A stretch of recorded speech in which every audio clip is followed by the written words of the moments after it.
आज हमारी टीम पहुंची है वेस्ट बंगाल कलकत्ता में। जी हां, कलकत्ता। और इन्हीं कलकत्ता की राजनीतिक गलियारों से गुजरते हुए आज हम आपको लिए चलते हैं एक ऐसी जगह जहां जाने से एक आदमी अपने आप को असहज महसूस करता है और जैसे ही इस जगह की कोई चर्चा करे तो अपने आप को वहां से दूर कर लेता है। जी हां, ये कलकत्ता की वो जगह है जहां आज भी बेबस, लाचार और बंद कमरे की सिसकियां आपको झकझोर के रख देगी। लगता है मानो यहां एक अलग ही हिंदुस्तान बसता है। अभी तक की वीडियो को देख शायद हमें बताने की जरूरत नहीं होगी कि हम किस विषय पे चर्चा कर रहे हैं। जी हां, आपने बिल्कुल सटीक अंदाजा लगाया। यह है एशिया की सबसे बड़ी मंडी जहां देह व्यापार होता है, जिसे आप सोनागाछी के नाम से भी जानते हैं।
प्रोस्टिट्यूट बेल्ट सोनागाछी और ज़्यादा से ज़्यादा भी वहाँ प्रोस्टिट्यूट बेल्ट है, राम बागान भी है।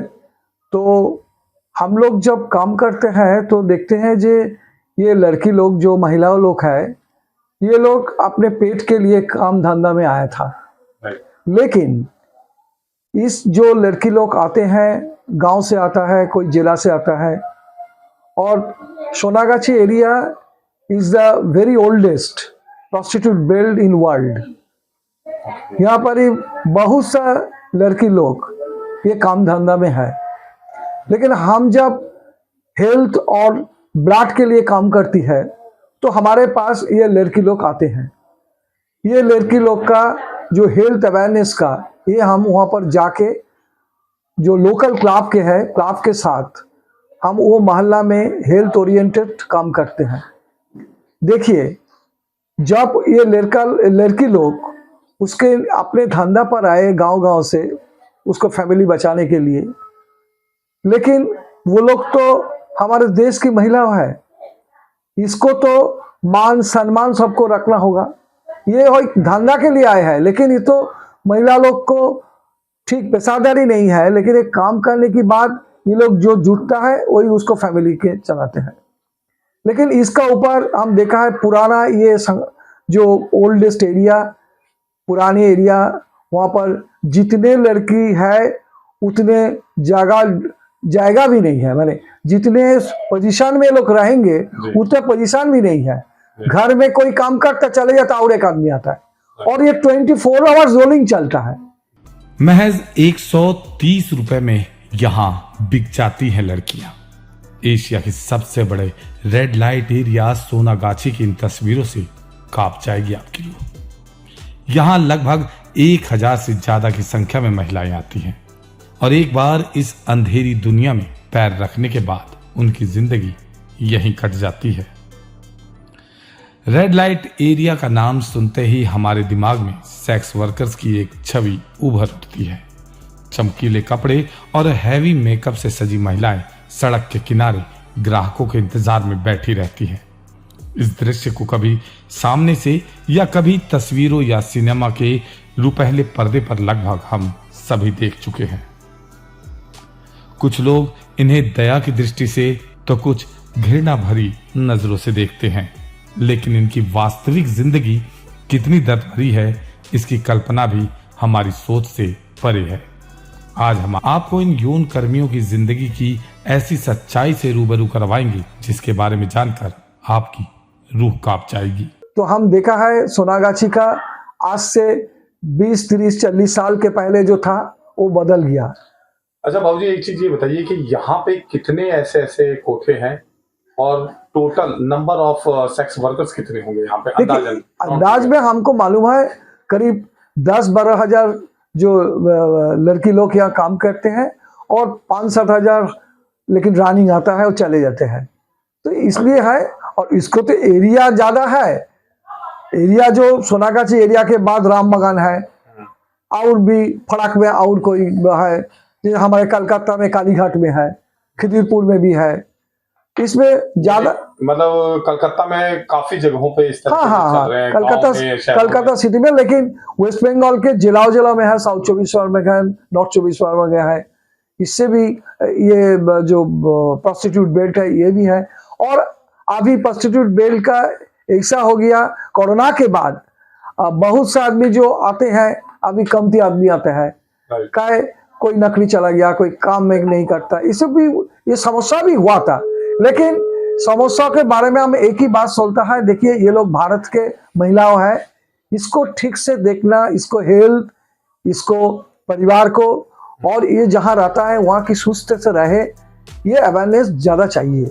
हम यहाँ एशिया की सबसे बड़ी रेड लाइट एरिया सोनागाछी के बारे में बताएंगे, जो कोलकाता में स्थित है। कहा जाता है कि पूरे एशिया में देह व्यापार के लिए सबसे ज्यादा लड़कियां सोनागाछी इलाके से ही जाती हैं। इसी वजह से यौन कर्मियों और ग्राहकों की संख्या की दृष्टि से यह एशिया की सबसे बड़ी रेड लाइट एरिया है। आंकड़ों की बात करें तो यहाँ करीब 12,000 महिलाएं सेक्स वर्कर के तौर पर काम करती हैं। यहाँ हर उम्र की महिलाएं इस काम में लिप्त हैं। खासकर इनमें ज्यादातर लड़कियां 18 साल से भी कम उम्र की हैं। एक मीडिया रिपोर्ट के अनुसार हर साल यहाँ लगभग 1000 से ज्यादा की संख्या में महिलाएं आती हैं और एक बार इस अंधेरी दुनिया में पैर रखने के बाद उनकी जिंदगी यहीं कट जाती है। आपको बता दें कि कोलकाता का यह इलाका एक स्लम एरिया है।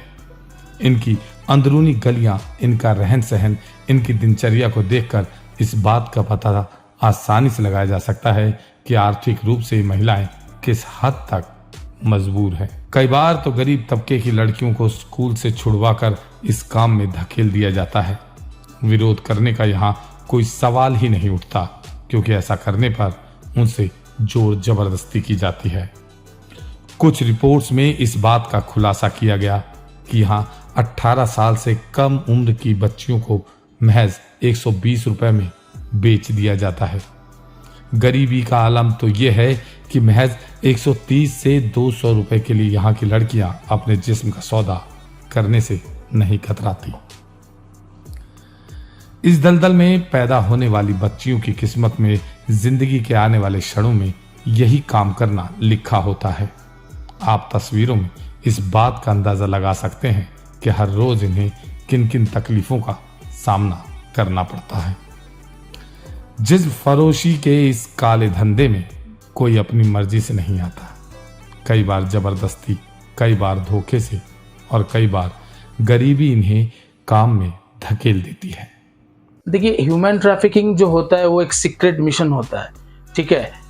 जैसे कि एक एंटी ह्यूमन ट्रैफिकिंग जो होता है वो भी एक सीक्रेट मिशन होता है, और ह्यूमन ट्रैफिकिंग भी होता है वो एक सीक्रेट मिशन होता है। तो एग्जैक्टली कब क्या ट्रैफिकिंग हो रहा है वो नॉर्मल आम इंसान को पता नहीं चलने वाला है, वो टोटली वो सीक्रेट रहता है। लेकिन जब वो रेड वगैरह अगर होता है तब हम लोगों को पता चलता है कि एग्जैक्टली वहाँ पे कुछ हो रहा है, वहाँ पे कुछ जरूर कुछ हुआ है। जैसे लाइक खून खराबा तो होते ही रहता है, बवाल तो होते ही रहता है, लेकिन इसको कंट्रोल के लिए तो पुलिस है। लेकिन एक बात याद रखिए, ट्रैफिकिंग जैसी होता है, अगर बाई चांस किसी को पता चलता है, वहाँ पे एंटी ह्यूमन ट्रैफिकिंग का टीम जाता है और वहाँ पे वो लड़की को छुड़ा के ले जाता है। ज़्यादा से ज़्यादा अंडर एज 18 का नीचे जितना लड़की लोग है, अगर वो ट्रैफिकिंग में गिरता है, अगर ट्रैफिक ट्रैप में गिरता है, तो उन लोग जरूर वहीं से रेट के द्वारा उन लोगों को वहां से ले जाता है। एंटी यानी ऐसे केसेस आते हैं यहाँ? डेफिनेटली आते हैं। और लेकिन कितना लंबा रोड है ये?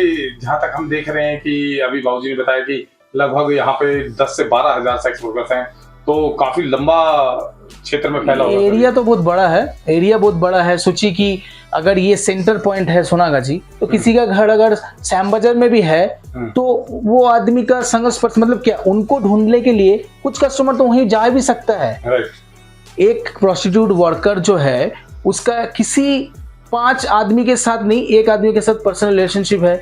वो चाहे तो वो जगह छोड़ के किसी और जगह पे जाके उसके साथ मीट कर सकते हैं। राइट। और ताकि वहीं पे उसका कनेक्शन बढ़ता है, फिर वो आके सेंटर पॉइंट में मिलता है। बात यही है कि वो एरिया डिपेंड नहीं करता कि वो कितना बड़ा एरिया बहुत बड़ा है, लेकिन उसका सर्कुलेशन डे बाई डे और वाइड होते जा रहा है। समाज में इन्हें सम्मान का दर्जा नहीं दिया जाता है, लेकिन ये किसी का शौक नहीं बल्कि उनकी किस्मत है। इसलिए ये भी उचित सम्मान के हकदार हैं और इन्हें भी इनका हक दिया जाना चाहिए। तो ये थी हमारी आज की कुछ खास पेशकश। मुझे दीजिए इजाजत। नमस्कार।